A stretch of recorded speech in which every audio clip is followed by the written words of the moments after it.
l'avion, tu entendras le commandant dire au haut-parleur, prêt pour le décollage, attachez vos ceintures.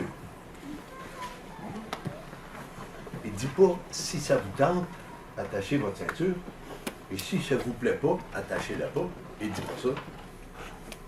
Il dit, attachez vos ceintures en préparation pour le décollage.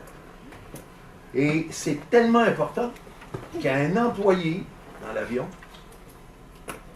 un monsieur ou une dame, qui passe dans toutes les rangées, vérifier s'ils sont attachés. Pourquoi c'est si important? Quand l'avion décolle, parfois, ça brasse. Et quand ça brasse, c'est la tête du passager qui n'est pas attaché qui se cogne au plafond. Et ensuite, il pleure, et ensuite, il faut le soigner, et ensuite, il faut mettre un pansement, et ensuite... Ceinture. Moi, j'ai pas de ceinture, moi, dans la salle. Qu'est-ce que c'est que j'utilise à la place de la ceinture? C'est le regard. Et c'est pour ça que j'insiste, pour que tes yeux ne soient pas, en tout temps, préoccupés de regarder si ton copain ou ta copine, ils trouvent drôle ce que Jacques Brodeur vient d'expliquer. Ils trouvent ça aussi drôle que toi. Tu ne t'occupes pas de lui, tu ne t'occupes pas d'elle, tu restes concentré. Pourquoi un vieux monsieur de 74 ans qui vit en Amérique du Nord vient en France alors qu'il aime les écrans, il regarde la télé, il regarde son ordinateur. Il est venu faire quoi, ce Québécois? Il est venu dire aux élèves de cette école que leur cerveau peut devenir plus fort que tous les professionnels qui préparent les émissions chaque jour. Des émissions que tu vas regarder dans 1 an, dans 2 ans, dans 3 ans, ils sont déjà au boulot pour préparer une émission qui va te scotcher à l'écran. Ils sont payés pour ça. Et moi, alors que tous mes collègues de travail qui sont à la retraite comme moi, ils sont occupés à des choses passionnantes, moi j'ai choisi de ne pas aller jouer au golf. J'ai choisi de fouiller et de surveiller toutes les découvertes scientifiques concernant les dommages faits au cerveau des enfants et des adolescents par des écrans. J'ai surveillé ça. Il y a d'autres personnes qui surveillaient les oiseaux, les papillons, les chenilles. C'est tout bon. Moi, j'ai décidé de surveiller les dommages que les écrans font au cerveau. Petit dommage, moyen dommage, gros dommage. Quand ton papa, il utilise un écran, il l'utilise à cause du mot « servir ». Ça lui rend service à ton papa ou à ta maman. Et ça peut même te rendre servir à toi. Quand c'est desservir, on dirait que ça te rend service, mais ça te joue un sale tour. Ça te rend un mauvais service. Desservir. Asservir, c'est quand ça te rend esclave. Un élève de notre école qui se réveille le matin et qui est obligé, pour être calme, d'aller allumer la télé, regarder des dessins animés, les petits veulent le raconter, ou aller allumer leur téléphone pour voir s'il y a des nouvelles, des messages, ou allumer l'ordinateur. On n'est pas sûr, mais il y a des risques qu'il soit devenu asservi. Son cerveau est devenu accro à tel point qu'il n'est plus capable de s'en passer. Il finit l'école l'après-midi, il se dépêche d'arriver à la maison. Pourquoi? Moi, je ne suis pas fâché après cet élève. C'est lui qui va décider. Hein? Tout ce que je suis venu dire, c'est qu'un écran comme celui-là, ça peut servir, ça peut desservir,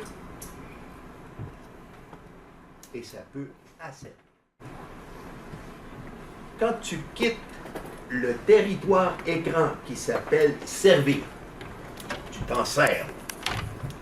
Et que tout à coup, tu arrives dans la section de l'écran qui te dessert. Il te joue un mauvais service. Il n'y a personne qui te le dit. Les personnes qui ont préparé les émissions, les contenus, les images que tu vois là, ils ne te disent pas, attention, en ce moment, on va te préparer un message qui ne te rendra pas service. On va passer une pub pour te faire croire que la céréale qui est là est meilleure que toutes les autres, alors qu'il n'y a rien dedans. Juste du sucre, de la farine. Ils ne te disent pas, on est en train de jouer un sale tour, on est en train de te rendre un mauvais service. Et quand en plus, ils t'ont accroché puis tu n'es plus capable de fermer l'écran, et que ta maman ou ton papa sont obligés de t'appeler 5, 10, 15 fois pour te demander de fermer ton jeu vidéo, c'est que ton cerveau est maintenant accroché dans le jeu et toi, tu as toute la difficulté du monde à te décrocher. Je recule avec vous dans le temps, en vous réduisant encore une fois des milliers de fois plus petit qu'un grain de sable, et j'arrive en 1986 avec les élèves de l'endroit où je vis. Je vivais à l'époque et je travaillais à Charlebourg.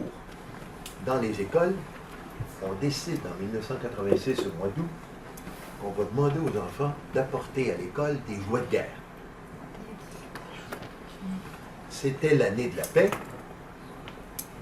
et on disait, ce serait une bonne idée de proposer aux enfants d'apporter des jouets de guerre, et on va les cruncher, les écraser, les casser en petits morceaux, et avec tout le plastique qu'on va recueillir, on va construire un monument.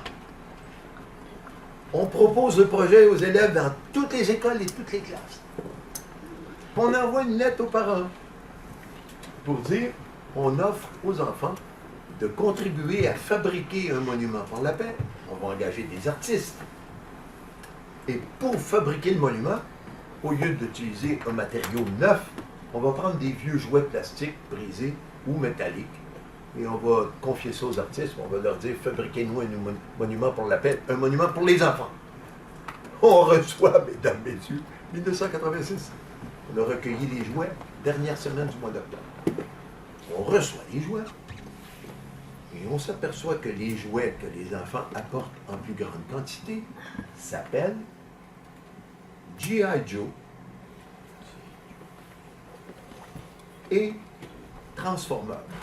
Les jouets que les enfants nous apportent, on se rend compte que les jouets portent le nom d'une série de télévision, des dessins animés. On va voir à la télé, c'est les enfants qui nous disent, ils écoutent G.I. Joe et Transformers tous les jours en anglais, une fois par semaine en français. On fouille pour savoir qui produit les émissions G.I. Joe Transformers, est une compagnie de jouets. Elle s'appelle, cette compagnie de jouets, Hasbro. Elle fabrique encore des jouets aujourd'hui. Hasbro. Elle fabriquait des jouets qui s'appelaient G.I. Joe et des jouets qui s'appelaient Transformers. Les jouets, c'était des petits personnages en plastique, ou parfois le porte-avions de G.I. Joe, les canons, les bazookas, les mitraillettes, les pistolets, les grenades, tout ça à vendre au magasin.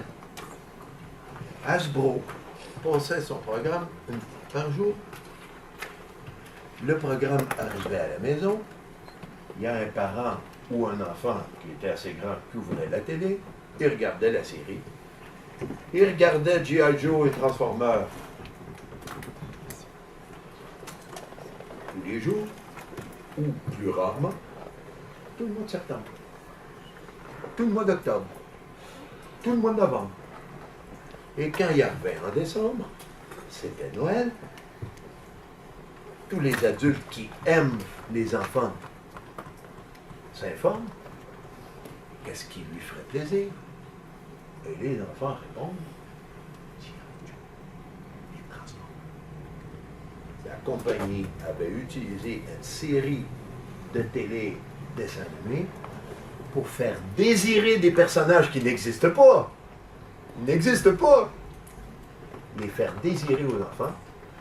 Pendant 3 mois, on leur rentrait le message dans le cerveau. Et au mois de décembre, quand Noël approchait, l'enfant voulait avoir quoi comme cadeau de Noël? Un jouet pour la paix? G.I. Joe, mesdames, messieurs, transportait, l'émission G.I. Joe transportait 84 actes d'agression à l'heure. Coup de pied, coup de poing, coup de mitraillette, bombe, explosion. 84 à l'heure. Transformers, 81 agressions à l'heure. Tout ça entrait dans les maisons grâce aux écrans, préparé par Hasbro. Et une fois que ça entrait dans les maisons, ça entrait à l'intérieur